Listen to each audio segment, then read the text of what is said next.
الله أكبر.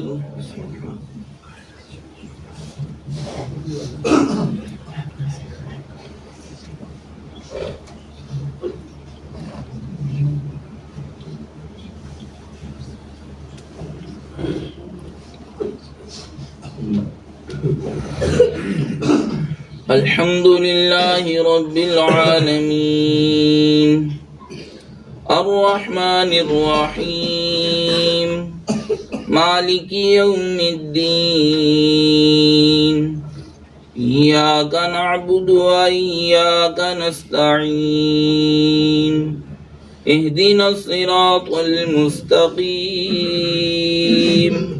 صراط الذين أنعمت عليهم غير المغضوب عليهم ولا الضالين.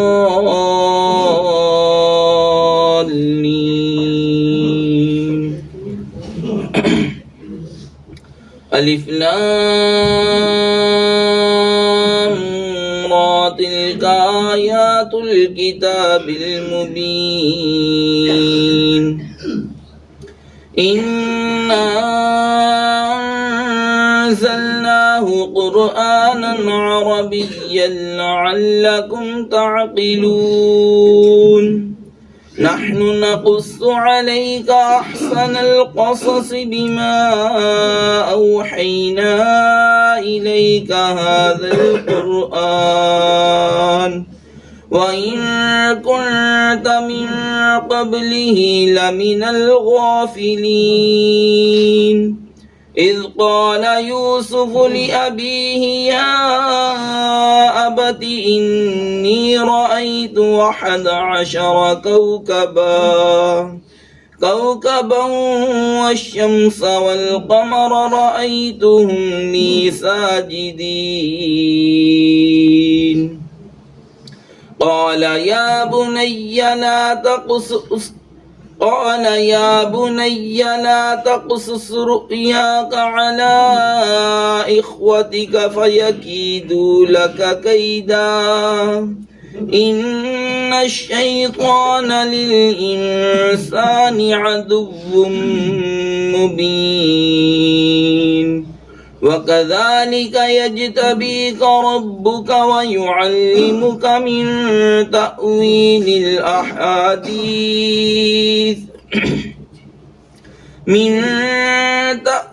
الأحاديث ويتم نعمته عليك وعلى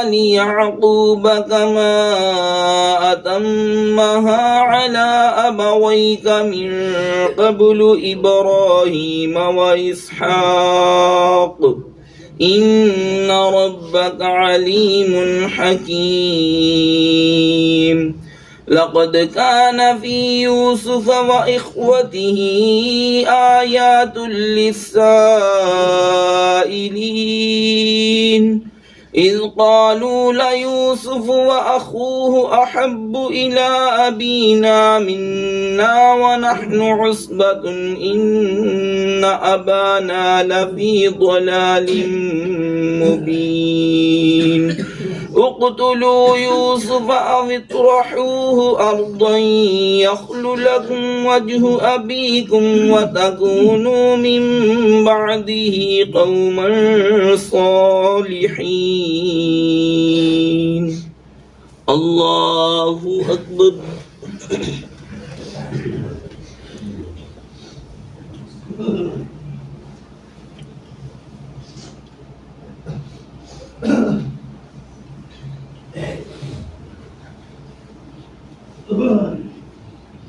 سمع الله لمن حمده.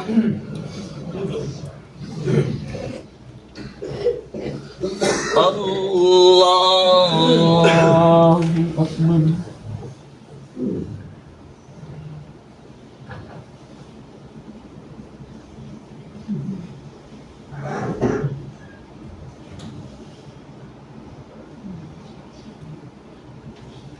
الله أكبر.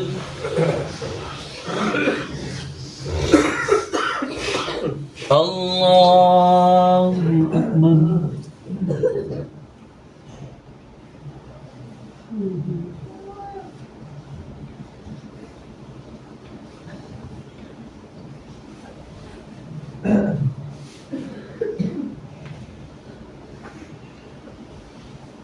الله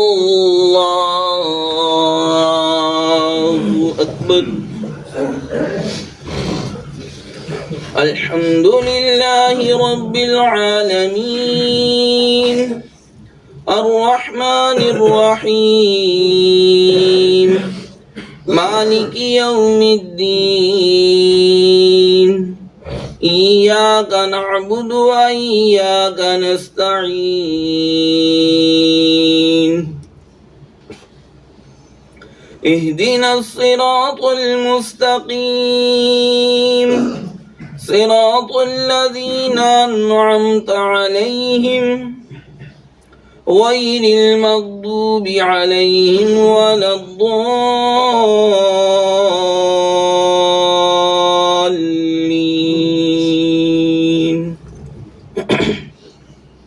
قال قائل منهم لا تقتلوا يوسف وألقوه في غيابة الجب يلتقطه بعض السيارة إن كنتم فاعلين. قالوا يا أبانا ما لك لا تأمنا على يوسف وإنا له لناصحون أرسله معنا غدا يرتع ويلعب وإنا له لحافظون. قال إني ليحزنني أن تذهبوا به وأخاف أن يأكله الذئب وأنتم عنه غافلون. قالوا لئن أكله الذئب ونحن عصبة إنا إذا لخاسرون.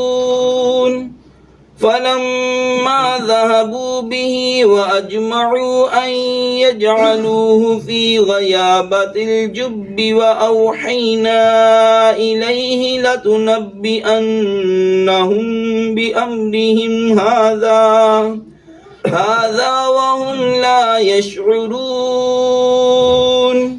وجاءوا أباهم عشاء يبكون. الله أكبر.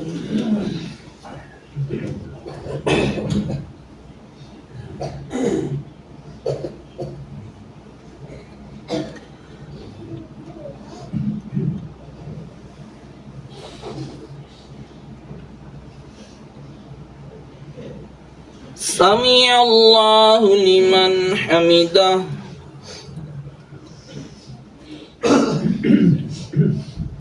الله أكبر.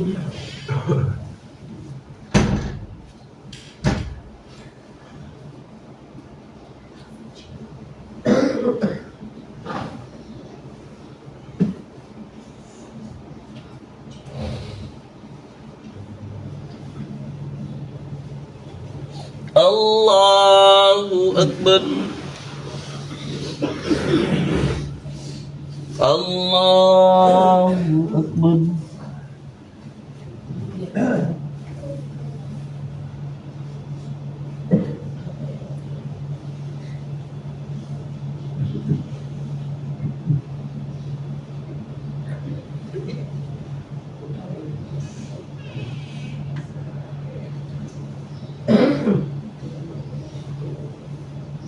الله أكبر.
السلام علیکم ورحمۃ اللہ.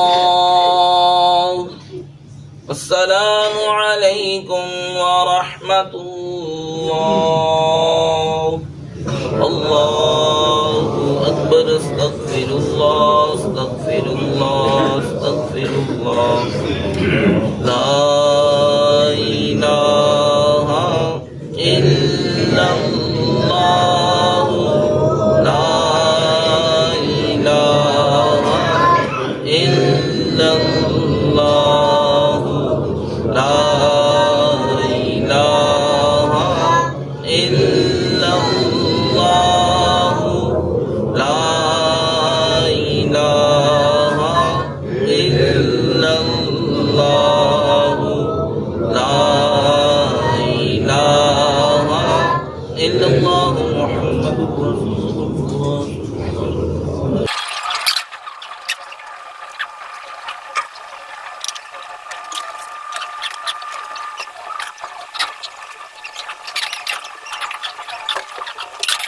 بسم اللہ الرحمن الرحیم. وعن ابی ہریرہ رضی اللہ تعالی عنہ قال قال رسول اللہ صلی اللہ علیہ وسلم اذا قلت لصاحبك يوم الجمعة انصت والامام يخطب فقد لغوت. نبی اکرم صلی اللہ علیہ وسلم نے ارشاد فرمایا کہ جب تو اپنے کسی دوست سے کہے جمعہ کے دن خاموش ہو جا اور امام خطبہ دے رہا ہو بس تحقیق تو نے لغو کیا. آپ حضرات نے حدیث پاک سنی.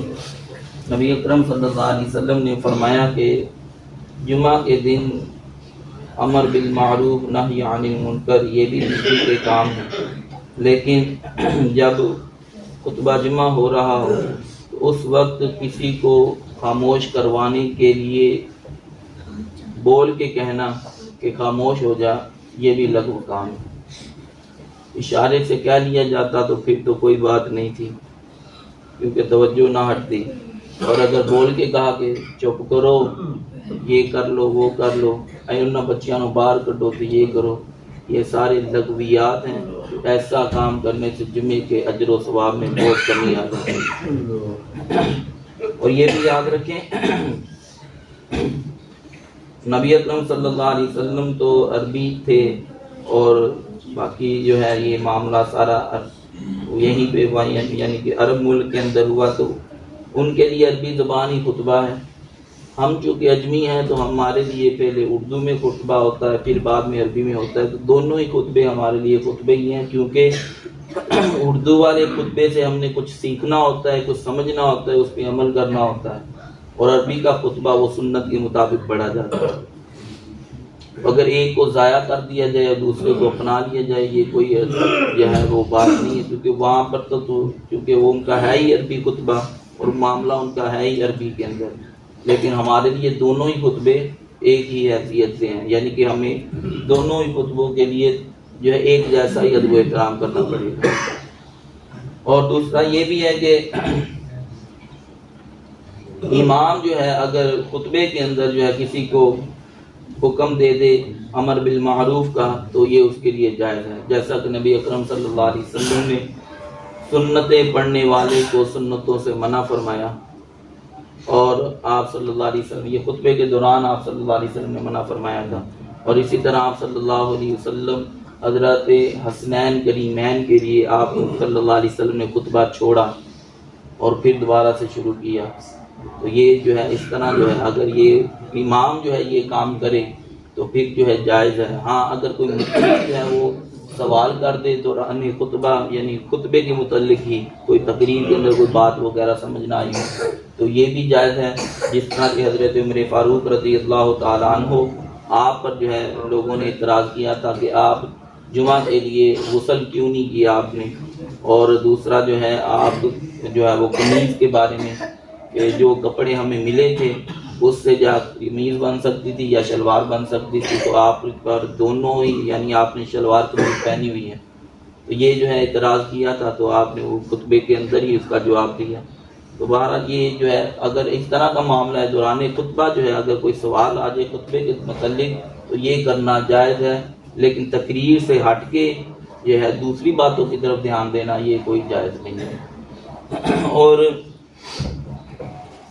صحابہ کرام علیہم الرضوان کے دور کے اندر جو ہے خلفائے راشدین کے دور کے اندر اہل بیت اطہار کو جو ہے منبر پر جو ہے کچھ لوگ جو ہے وہ برا بلا کہتے تھے، تو ان کے مقابلے میں جو ہے صحابہ کرام عمر بن عبدالعزیز اس طرح انہوں نے جو ہے صحابہ اہل بیت اطہار کا خطبہ کے دوران جو ہے ذکر کرنا شروع کیا، یعنی یہ سنت سے ثابت نہیں، نہ حضور صلی اللہ علیہ وسلم نے یہ کام کیا، نہ خلفائے راشدین نے، ان کے بعد جو ہے یہ معاملہ شروع ہوا۔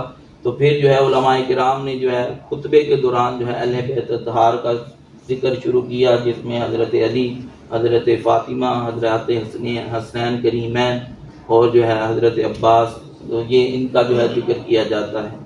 تو یہ جو ہے اس وقت سے جو ہے یہ شروع ہے، اور ہر کوئی جو ہے اس کا جو ہے وہ کام یعنی یہ خطبے کے اندر پڑھ رہا ہے، اگرچہ یہ کام جو ہے بدعت حسنہ ہے لیکن ہر کوئی کر رہا ہے، لوگ اس کو اچھا سمجھتے ہیں، تو لہٰذا اس سے وہ لوگ عبرت پکڑیں جو یہ کہتے ہیں کہ ہر بدعت ہی معاذ اللہ برائی ہے، ہر بدعت ہی جو ہے وہ گمراہی ہے۔ اگر ہر بدعت گمراہی ہوتی تو یہ پھر جو کر رہے ہیں وہ نہ کرتے۔ یہ لوگ جو کہنے والے ہیں نا کہ ہر بدعت ہی معاذ اللہ برائی ہے، تو یہ بھی وہ کام عمل کرتے ہیں، وہ اپنی مساجد کے اندر بھی خطبے کے اندر یہ چیزیں ان کا نام لیتے ہیں اہل بیت اطہار کا۔ تو یہ جو ہے فرمایا کہ دوران خطبہ جو ہے جب امام خطبہ دے رہا ہو تو اس لیے اس وقت جو ہے کسی کو کہہ کے خاموش کروانا یہ بھی لغو ہے، لہٰذا اشارے سے کہہ دیا جائے، یا پھر اگر کوئی نہیں بچہ خاموش ہوتا تو بندہ کھڑا ہو کے اس کا بازو پکڑے اور باہر نکال دے۔ یہ جو ہے کسی کو پتہ نہیں چلنے والے کام یہ بہت اچھے ہیں، لیکن یہ کہہ کے لوگوں کی توجہ حاصل کرنا یہ بالکل جائز نہیں ہے۔ حضرت جابر رضی اللہ تعالیٰ عنہ سے روایت ہے، وہ کہتے ہیں قال رسول اللہ صلی اللہ علیہ وسلم لا یقیمن احدکم اخاہ یوم الجمعۃ ثم یخالف الى مقعده فیقعد فیہ ولکن یقول افصحوا۔ حضور صلی اللہ علیہ وسلم نے فرمایا کہ نہ تم میں سے کوئی ایک کھڑا کرے اپنے بھائی کو جمعہ کے دن، پھر وہ بیٹھ دے اس کی جگہ پہ، بس وہ وہاں پہ بیٹھے، لیکن وہ کہے کہ جگہ کشادہ کر دو، تھوڑی سی جگہ دے دو۔ آپ حضرات نے حدیث پاک سنی، اس حدیث پاک میں اس چیز کا ذکر ہے کہ کوئی بندہ بھی جمعہ کے دن کسی بندے کو اٹھا کے اس کی جگہ پہ نہ بیٹھے کہ تو چلا جا مجھے بیٹھنے دے، تو پیچھے ہٹ جا مجھے بیٹھنے دے، نہیں، فرمایا کہ تم جو ہے ایسے کرو کہ تھوڑے سی جگہ مانگ لو کہ تھوڑا سا جگہ دے دو، تھوڑا سا سائڈ پہ ہو دو۔ یہ پہلے بھی جو ہے وہ کہہ لو کہ اس طرح کا معاملہ ہوتا تھا، معاذ اللہ پہلے جو ہے اس طرح کی چیز یعنی نبی پاک صلی اللہ علیہ وسلم نے محسوس کی تو منع فرما دیا۔ اب تو معاذ اللہ مدینہ المنورہ کے اندر اور یا مکہ شریف کے اندر جو ہے اس طرح کا معاملہ ہے کہ بڑے امیر لوگ جو ہے رئیس لوگ جو ہے اپنے مصلے بچھا کے چلے جاتے ہیں، اور جب واپس آتے ہیں جمعہ کے وقت تو وہ مصلی پر اگر کوئی بیٹھا ہو تو اس کو اٹھا دیتے ہیں کہ یہ میری جگہ تھی۔ یہ کام نہیں کرنا چاہیے، جگہ مل کے جانا اور پھر جا کے وہیں پہ بیٹھنا یہ کام نہیں ٹھیک۔ ہاں اگر کسی کو جگہ مل جاتی ہے تو ٹھیک ہے، اگر کوئی کسی کے اعزاز کے لیے جو ہے اگر اس کو کوئی جگہ دے دیتا ہے تو یہ بھی ٹھیک ہے، لیکن کسی غریب کو اٹھا کے خود جو ہے صاحب منصب جو ہے اس کی جگہ پہ بیٹھ کے، اس سے حضور صلی اللہ علیہ وسلم نے منع فرمایا ہے، کسی کو بھی یہ کام نہیں کرنا چاہیے۔ اس سے یہ بھی معلوم ہوتا ہے کہ جمعۃ المبارک کی کتنی عظمت ہے، لوگوں کو کتنی زیادہ کوشش کرنی چاہیے، اور دوسرا یہ بھی کہ یہ نیکی کرنے کے لیے بھی جو ہے کسی پر ظلم نہیں کرنا چاہیے۔ اللہ تعالی ہم سب کو عمل کی توفیق عطا فرمائے۔ الصلاۃ والسلام علیک یا رسول اللہ وعلى آلك وأصحابك يا سيدي يا رسول الله الصلاة والسلام عليك يا نبي الله الصلاة والسلام عليك يا رسول الله الصلاة والسلام عليك يا سيدي يا خاتم المرسلين وعلى آلك وأصحابك يا سيدي يا رحمة للعالمين الحمد لله رب العالمين والصلاة والسلام على سيد الأنبياء والمرسلين اللهم أنت السلام ومنك السلام وإليك يرجع السلام حينا ربنا بالسلام وادخلنا دار السلام تبارك ربنا وتعاليت يا ذا الجلال والإكرام اللهم أعنا على ذكرك وشكرك وحسن عبادتك يا أرحم الراحمين ربنا آمنا فاغفر لنا وارحمنا وأنت خير الراحمين اللهم إنا نسألك حبك وحب حبيبك الكريم یا الہی نماز فجر کو اپنی بارگاہ میں قبول فرما یا الہی اس کی برکت سے ہمارے والدین اساتذہ کرام مشائخ اعظام کے گناہوں کو معاف فرما ہماری والدین اساتذہ کرام مشائخ اعظام تمام مؤمنین مؤمنات کی بخشش و مغفرت فرما پریشان حالوں کی پریشانیاں دور فرما یا الہی بے روزگاروں کو اچھا روزگار عطا فرما یا الہی رزق حلال برکت والا نصیب فرما یا الہی تیری اور تیرے محبوب کی اتباع میں رہتے ہوئے رزق حلال کمانے کی توفیق عطا فرما یا الہی اس دن کی برکتیں اس دن کا نور اس دن کی ہدایت اس دن کی فتح ہمیں نصیب فرما یا الہی اس دن کے شر سے اور اس کے بعد آنے والے شر سے ہمیں محفوظ فرما اللہم اغفر للمؤمنین والمؤمنات المسلمین والمسلمات الاحیاء منہم والاموات وصلی اللہ تعالی علی رسولہ خیر خلقہ محمد وآلہ وأصحابه أجمعين